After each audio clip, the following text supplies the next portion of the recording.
What happens to your bed inventory when you have to take a building offline for renovation? What happens if you have to increase your enrollment and suddenly you don't have enough capacity to meet your bed demand? Our dynamic bed inventory and demographic charts can provide you with immediate feedback on the state of your housing inventory on a year-to-year basis over multiple demand scenarios. This will allow campus administration to run scenarios for both best and worst case demand projections. Each block on the chart represents one of the buildings in your program. The number and size of the block represents the number of beds in the building.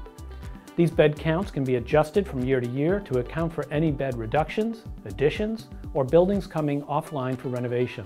The colored line in the background represents the selected demand scenario. If, by changing the demand scenario, the model encounters a condition where the demand exceeds the capacity, the model can automatically add triples per your housing policy to the inventory, and cash flow will immediately be adjusted.